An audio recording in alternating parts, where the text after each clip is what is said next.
Okay, so today what we're going to do is we're going to go to day 2 of our journey through operating systems. We're going to review a little bit of what we did last time, where we were starting to learn about CPU scheduling, really, or CPU, let's say, really the way I was talking about it is CPU virtualization.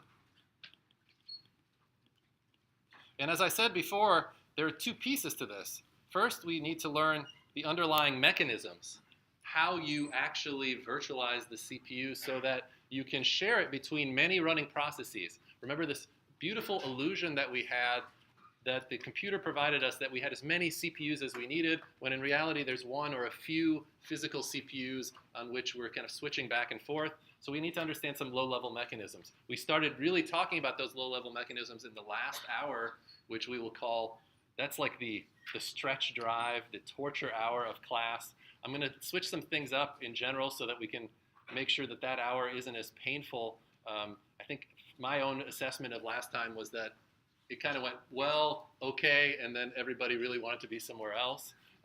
So we're going to try to make that part a little bit different so that you get more out of it other than just me talking. And I'll talk more about that as we do today. But anyway, we're starting to learn about those mechanisms, so we'll review that a little bit and make sure we get in and finish that material. And then on top of that, what we build in an operating system are a bunch of policies which in the case of CPU virtualization are in a part of the operating system called the scheduler. The scheduler decides, given mechanisms which allow us to, say, switch from process A to process B or something of that nature, the scheduler allows us to decide when to switch between processes and gives us some idea of which processes we might wish to prefer one over the other in order to make the system well utilized, in order to make the system have very responsive nature, many different things, maybe fair among different users or something like that. Lots of different things we would consider in building a scheduler, and that's all at the policy level, and that's what we'll talk about. As I've indicated before, my own biases are that we make sure we understand the mechanisms, because that's the hard part that you wouldn't just intuit necessarily. Like if you sat down and somebody gave you a CPU, yes, eventually I think you could figure out how to build an OS and figure out how to do virtualizing of the CPU. But that would take a while. That said, if someone gave you an OS that had a mechanism to already switch between processes and do the things that you need to do, you would easily come up with a policy that works, and we could call a scheduling policy. So I tend to view policies as essentially, it's easier for you to understand, so we try to spend a little bit less time on it in class. Personal bias. Other people like talking about policies, so that's me. So why don't we get into our review a little bit. In order to understand these mechanisms, I thought what we might do is just quickly refresh our background on a CPU and a little bit about how the CPU is changing in this class from how you viewed the CPU in 354. So let's just do a little bit of background before getting back into the mechanisms for virtualizing the CPU. One thing I wanted to think about here is we have our friend the CPU here, and we have memory. And we know there's a bunch of other parts of computer systems, devices and things like that. But for now, let's just ignore those a little bit and focus on CPU and memory, because that's where most of the action is, right?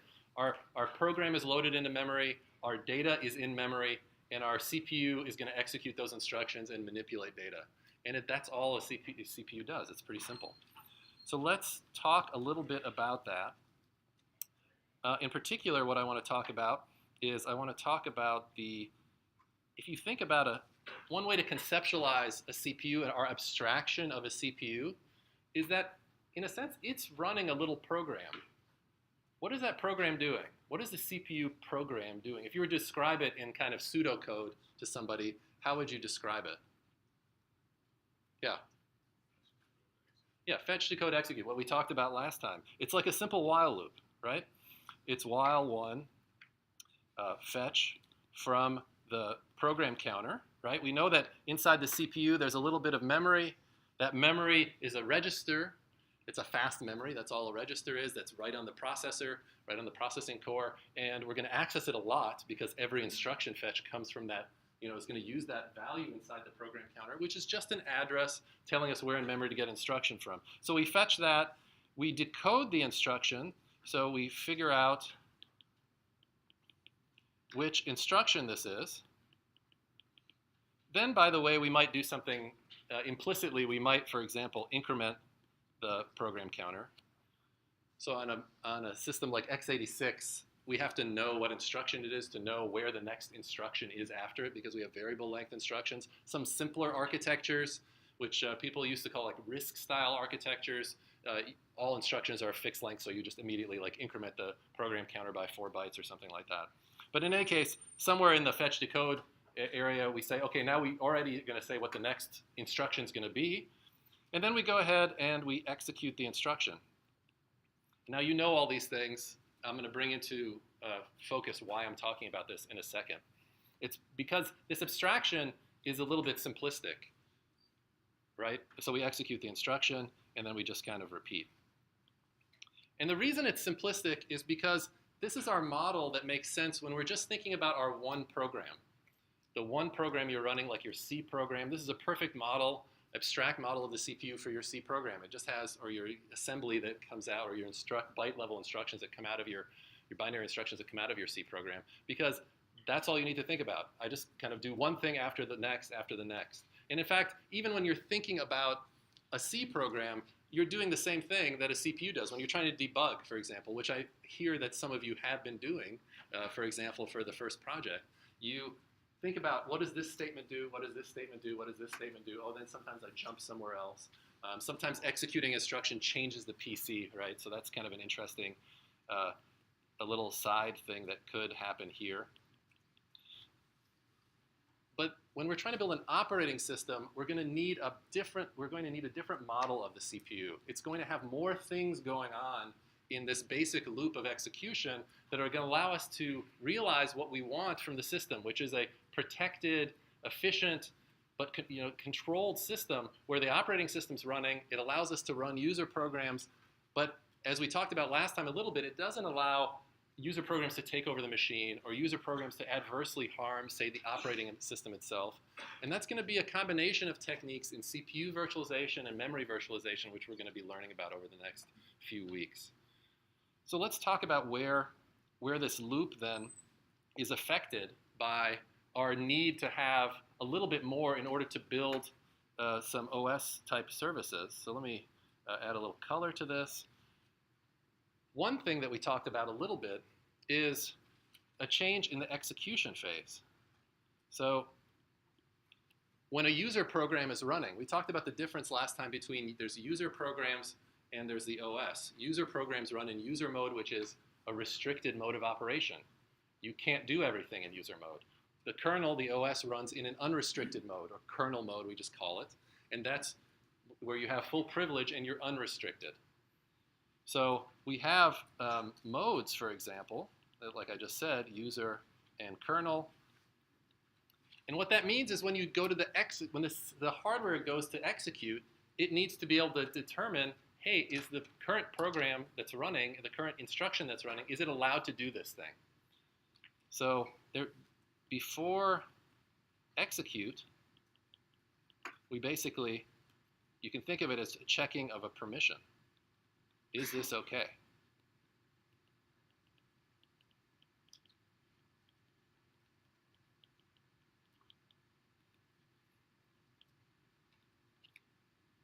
Okay, so that's a new thing our CPU is going to be doing that we don't normally think about our running program doing. That's not quite true, but let's just say that's kind of a good approximation. And of course, if it is okay, then it just runs exactly as we expect. But then we need a mechanism that if it's not okay, we need some mechanism in order to get the OS involved and then take some appropriate action. So if a user program tries to do something that isn't allowed, the hardware is going to detect that, and the hardware is going to do something. And what is it going to do when I try to do something that's not okay? Well, that's eventually what happens. It might be a segmentation fault, which is when you access memory illegally, and that's a historical term which we'll talk about. But generally, what is the hardware doing at that point? Who knows? Yeah. Yeah, raising an exception of some kind, right? It's going to raise an exception. Now you know about these at kind of the Java level, but at the hardware level, there's a notion of an exception too, and it's basically, oh, you were doing this instruction, but now something bad happened, so I need somebody to come in and tell me what happened and take some action and maybe clean things up. And so a natural point in time then to for the OS to get involved is right here. And you might think of that as, you know, an exception handler gets run. So if a user mode program tries to issue a privileged instruction, like for example, to shut down the machine or to issue an I/O or to try to, for example, do something that like install a new trap, an exception handler, for example, and take over exception handling for itself, the hardware will notice, and then the hardware will jump to a new program counter, which must be known by the hardware, and then the OS will start running and take action. And of course, what it'll naturally kind of commonly do, what an operating system will commonly do in that case, is say, hey, user program did something illegal, I'm going to kill that user program. The OS doesn't mess around. There's no fair court and trial and proceedings. When the process does something bad, it is immediately executed by the operating system. This is a rough world. Now, there's some approximations to that. There's some places that you can actually get involved and kind of fix things up, but that's by and large a natural reaction. So that's one step, where we notice there's already a change to our basic fetch, decode, execute loop, okay? That execution isn't guaranteed. It's based on, can you do this thing? The OS generally can do everything. User programs can do a subset of everything. Any questions about that? Okay, one other piece that where we have a new little bit of functionality in our abstract model of a CPU comes really right at, let me use a different color, comes at, let's go ahead and erase this first, and then let's go back here, comes right here. And what we'll call this step is the processing of interrupts. And then we'll go back to blue. So exceptions happen during an instruction. Like the instruction's trying to do something that's part of your user program, and then it's not allowed, and so we have to get involved. And we'll talk a lot about exception handling, especially when we talk about things like handling, virtual memory accesses that are illegal and so forth. And there's some very interesting things we can do around that in the virtual memory side, which we'll be talking about soon enough. Between instructions, logically as defined by the architecture, there are external events that are happening outside of our program, which sometimes the system needs to know about, and those are things like devices that need to get some attention. A hard drive finishes a request. A key has been pressed. The mouse moved. Like we talked about last time, a timer device, which has been set to go off every few milliseconds, has gone off. The CPU needs to know about these, but these are outside the normal flow of execution of the program that's running right now. So when that is handled, you can think of that as being between instructions. Between each instruction, an interrupt or maybe more than one interrupt could occur, and the processor is essentially checking, is there an interrupt happening right now, or is everything kind of quiet on the system? If an interrupt happens, then what we need to do, I guess I'll stay in green for this part for my horrific color choices. So what we're going to do down here is handle any pending interrupts. And again, this is where the OS gets involved. Like we talked about last time, a timer interrupt goes off every now and then, and we'll just revisit this in a second. The timer interrupt goes off, and what happens is the OS runs, and it gets to decide, oh, do I keep running the current program, or maybe I'll switch to a different program. That turns out to be very useful in building a controlled CPU virtualization. So two places really in this loop where the hardware's changed because it needs to have more functionality. You can think of, sometimes people call this system support in the hardware. Like when you're in architecture classes, there tends to be mostly a focus on support for running user-level programs fast. Like when you talk about caching and and branch prediction and pipelines. I mean, how many people have had like an architecture course of some kind?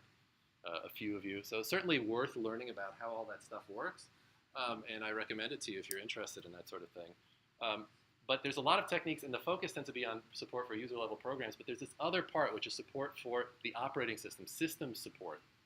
And that system support is exactly what I'm talking about here. Ability to limit particular instructions from executing, and then the handling of interrupts between instructions. So when I talk about exceptions, I'm talking about during an instruction something happened that maybe we want to pay attention to. And when I talk about interrupts, I'm talking about device-generated external things that are happening that the CPU or the OS or some process needs to know about.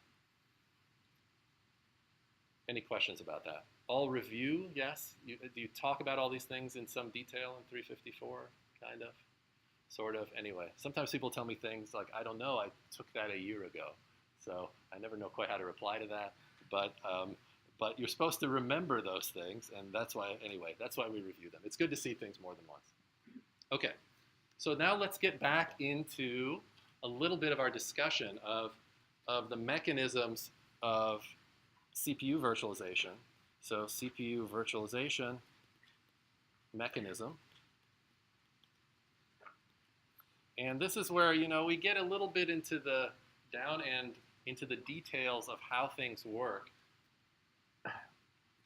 It will seem detailed like we've talked about already, but we need to kind of understand what's going on here in order to really understand what the OS is doing. So let's try to remember roughly what's going on. We start by having the OS. You can think of what we're trying to develop was essentially like a protocol. It's a way of setting up the machine in order to allow user programs to run efficiently, but also limit them, right? And so what we're trying to implement is what we call limited, remember if we talked about this last time, limited direct execution.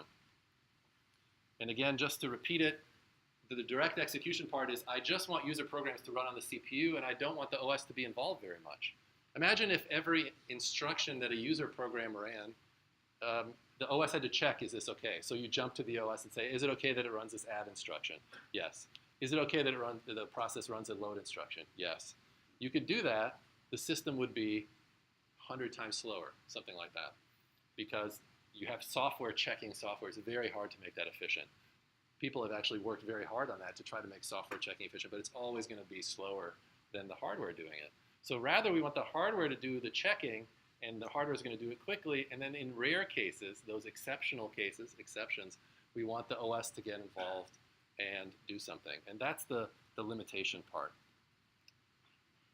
So let's just review quickly how that's going to look. What it means is at boot time,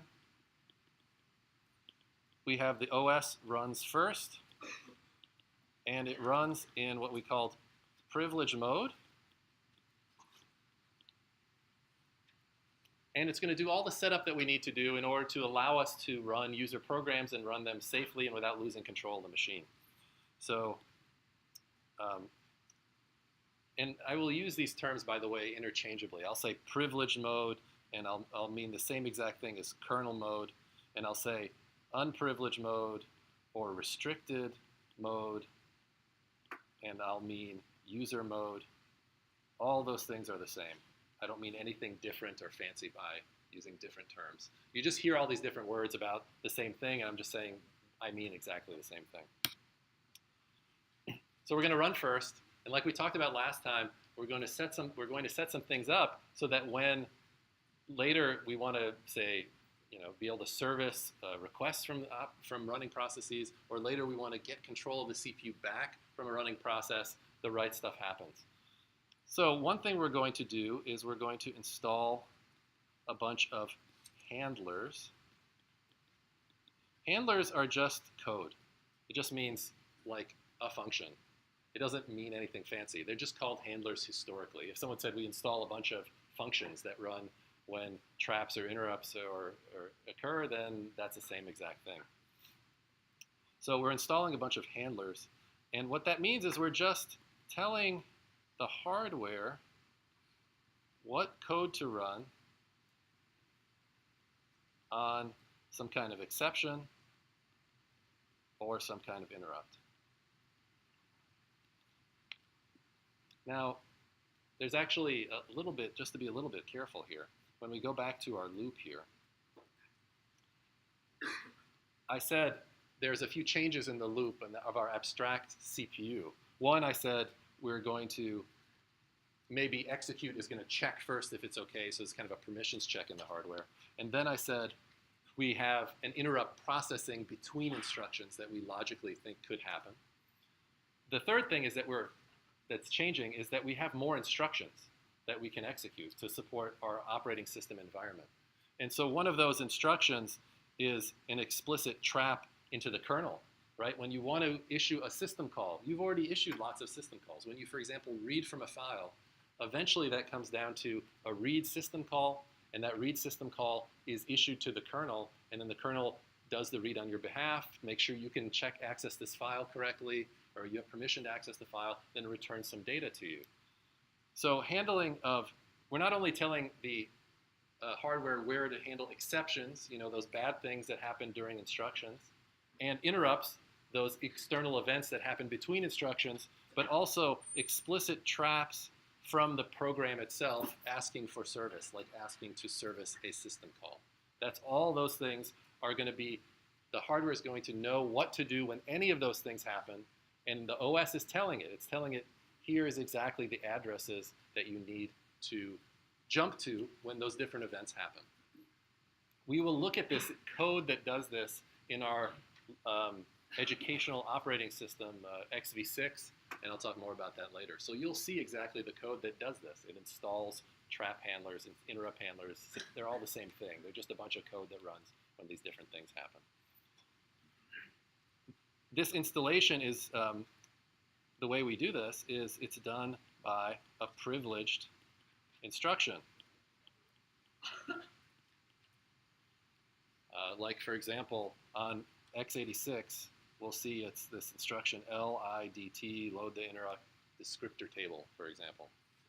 It's not an instruction that any user program you write, unless you're some sort of wily hacker, will ever use. You're not supposed to try to install your own trap handlers on the system, because if you do, suddenly you're going to be taking over the machine. The OS doesn't like that. And exactly what would happen when you issue an LIDT, and you can just write this in a user program today, you could try this, is what will happen is the hardware in that loop will try to execute that instruction.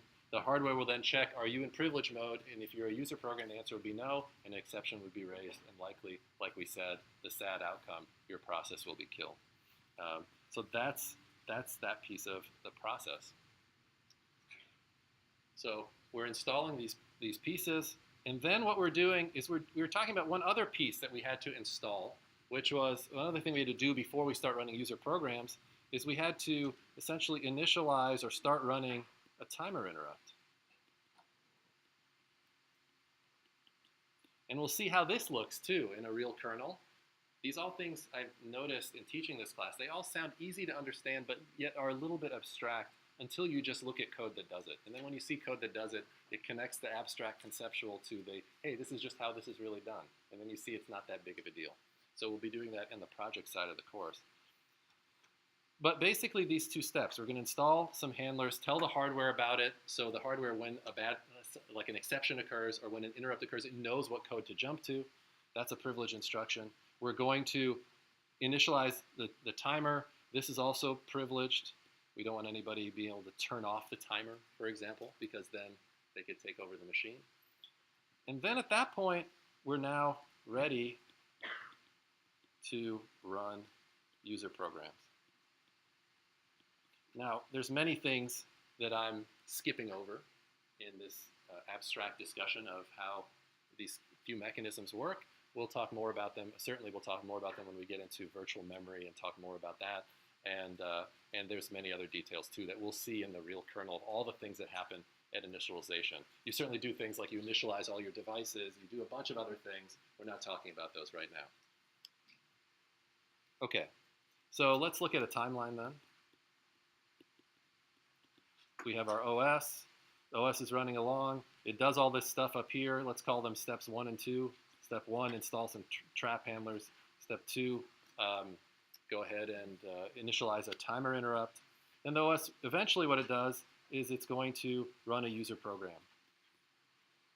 So over here, in the OS, we're always going to be in kernel mode. When we go to a user program, we're going to be in user mode. So this is some user program. And let's call it A. And then A starts running.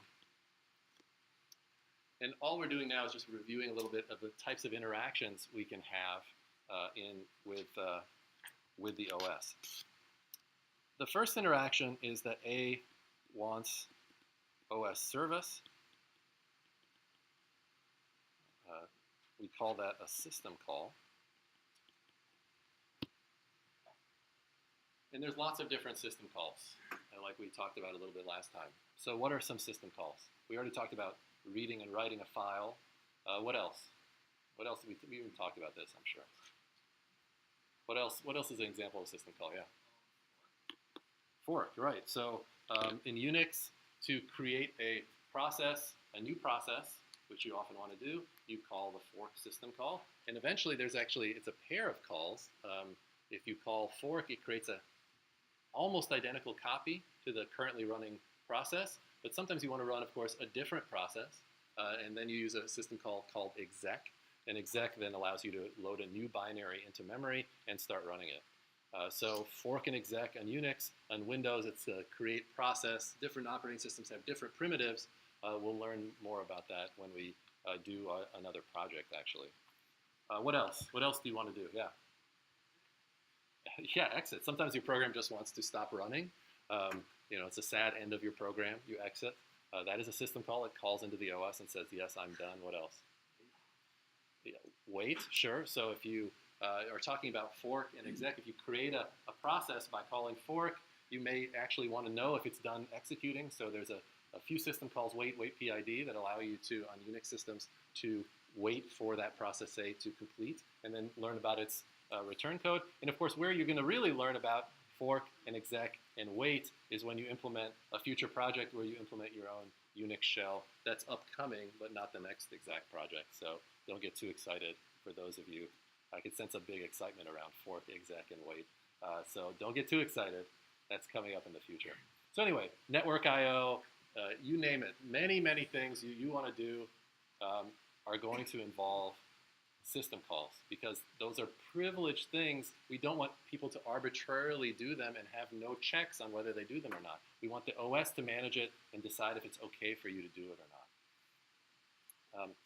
So when A wants service, it has to eventually issue one of these special instructions. And we already talked about this, but it's good to review because this is one of these core ideas. We in this class, we'll just call it a trap instruction. Like I said, on x86, that's called, well, the old style is called int for interrupt. There's also some faster versions of that, which maybe we'll talk about later. So each architecture may actually have multiple ways to trap into the kernel with different performance properties. But we just think of it generically as a trap instruction. And the trap instruction has to do a few different things. It has to transition us from user mode, so what does a trap do, to kernel mode. It has to jump into the OS, and the target, as we said, is one of these trap handlers. So we don't give an address to jump to, because that, like we talked about last time, would be a bad thing. If we could just arbitrarily jump into the kernel, we could essentially execute any instruction that we want in a privileged manner. And so we don't do that. When we install way back here in this earlier part of the class, when we install these trap handlers, it's telling the hardware where to jump to in the case of these different traps that occur. And so when we issue a trap instruction, it's going to jump to one of those, not to some arbitrary code. So that's where we get to a trap handler. And of course, the other thing that the hardware has to do is it has to save enough register state so as to enable basically us to resume execution later. Right? We're in the middle of running a user program that's issued a trap instruction. It has a particular program counter value. It has a particular stack pointer value. It has particular values in all of its registers on x86, EAX, ECX, EDX, EBX, EDI, ESI, on 32-bit, for example. General purpose registers. All those registers, we have to be a little concerned about them because we're going to start running in the OS. When we start running in the OS, registers get used. The program counter changes, of course. We have to be very careful. So we have to save some amount of state in order to allow us to resume. We'll see exactly in our kernel, on the kernel side of the world, what some people call the harder projects. On that side of the world, we will see how exactly state gets saved, and we'll walk through that in some great detail so you can see all the details of how it works on an x86 processor. So that's kind of cool. But all this happens when you do a trap. It's a lot of work. It's generally expensive. And it's why jumping into the kernel is generally viewed as much more expensive than, say, just issuing a simple function call. Function calls are pretty inexpensive. Not free, but pretty inexpensive. Jumping into the kernel tends to be more expensive. So one thing, for example, an optimized program will do, like if you want to make a fast program to win a contest, for example. By the way, how many people spend a significant effort, it's okay to admit this, a significant effort trying to make a fastest zip? How many? Handful. Okay. Inspiring. Okay, we'll see which one of the two of you won a t-shirt. There may be some people, by the way, there may be some people who didn't want to admit that they spent a lot of time on it, so it may not be an accurate poll. By the way, one other thing, you may be wondering, we have lots of administrative things we have to deal with in class. I tend to do that like at the first break or later. So if you're anxious to know about what else is going on in class other than material, I will do that at the break or after the break. Okay, so we've gotten into the kernel. That's one thing we have to learn is how to get into the kernel.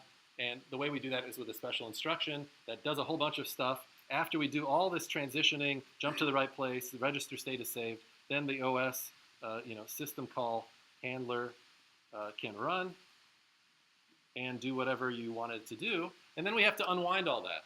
We have to get back into the user program, right? In our timeline here, we trapped into the OS, then the OS runs, and then we have to get back and resume execution of user program A.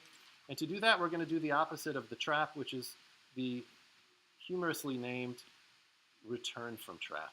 What a great name that is. So there's two instructions we've actually added here. We've added a trap instruction, and we've added a return from trap instruction. And then, so a return from trap is issued. We'll see exactly where that's issued in our kernel that we'll play around with. And it just does all the opposite of the above. Opposite of above. So what does the opposite mean? Well, to save time, it restores register state instead of saves it. It's going to jump back to the instruction after the trap, just like when you do a call and return in a function call kind of situation. You call into a function, and then when it returns not to the call, but to the instruction after the call. Same thing here. And then we are going to transition from kernel mode back to user mode. That's all those things happen in jumping back into the user program. So now you should have some idea of how the OS starts up running. It does a bunch of stuff to set up this environment, this protected environment. Then eventually it runs a user program. That user program then is restricted. It can't do everything. When it wants to do something that is generally restricted, like reading a file, it has to ask the OS to do it on its behalf. And the way it does that is it jumps into the OS with a trap and then returns from there with a return from trap. In the meanwhile, the OS can run and do all the things it needs to do because it's privileged. Any questions about that? Does that kind of make sense? It's the weirdest part of the OS is understanding this dynamic of how it kind of lets user programs run and lets them seemingly take over the machine, but then puts enough in place so that they can't really take over the machine, and it can always get control back if it needs to. and always make sure that you can't do exactly everything that you want to do. You have to. It's a barrier between what the user programs might want to do and all the things the OS actually can do. Of course, that means when we start a user program, how do we start a user program then? We know that we trap into the kernel. We know when we're done, we return from trap. How do we actually start like a first user program? What are we going to do as the OS? How do we do that?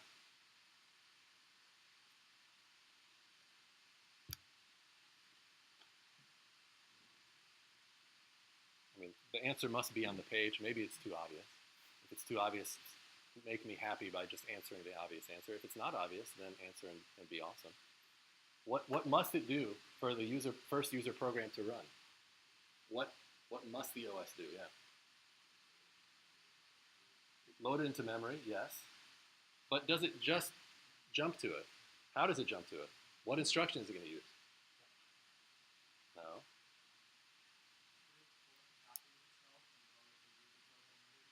Nope. That sounds interesting, but no, definitely much simpler. It's much simpler, and the words I'm looking for are definitely on this page somewhere in here. What must it do to get into this user program and make it run in user mode? Yeah. Yeah, it's return from trap. It's a little bit weird, right? Like the first thing you do is you return from a trap that there was no trap. You just return from it. You return from trap, goes to some specific program counter in the program. And of course, what that means is that the way the OS sets up when it loads the first user program, it sets it up so that when you return from trap, where does it start running? The main entry point, right? Your main, right? So it literally to the hardware, it looks like you're just returning into this user program and it's running at main, but that's actually how your program starts running. And then it's in user mode and it does all those things. So yes, you start with a return from trap, and then you of course end with an exit, which is just a trap. So that's kind of interesting too. You don't return from that last trap, and there's no trap to begin with. So if that doesn't make sense, well, ignore what I said. That's the best way to handle classes, by the way. If something doesn't make sense, ignore it for a while, and then come back to it later and see if it makes sense later.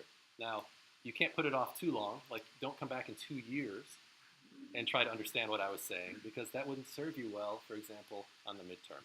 But in general, it's not bad to have, what are you trying to do in class? You're trying to hear what I'm saying, understand most of it, and then think about later the things that maybe didn't quite make sense. And of course, we'll go over things more than once too.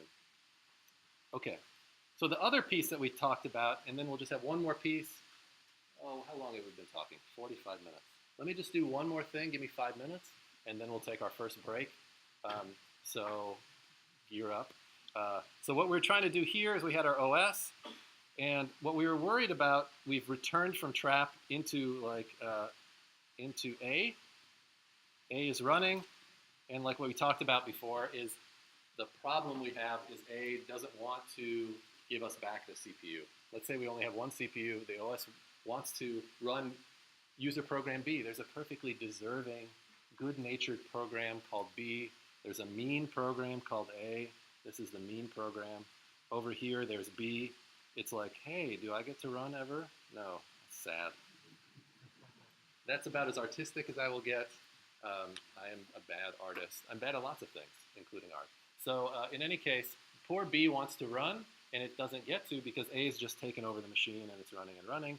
And we know what we're going to do to fix that is our old friend, an external action. We're going to set up the machine. Remember, our more sophisticated abstract CPU allows interrupts to be serviced between instructions, between any instruction that's running. User program, kernel program, the hardware will check, is there an interrupt?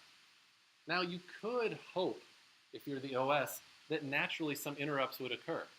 Like a user program often will do things like issue disk IOs, or interact with the screen, or want to read like what keys you're pressing from standard input, for example. All those things could involve interrupts.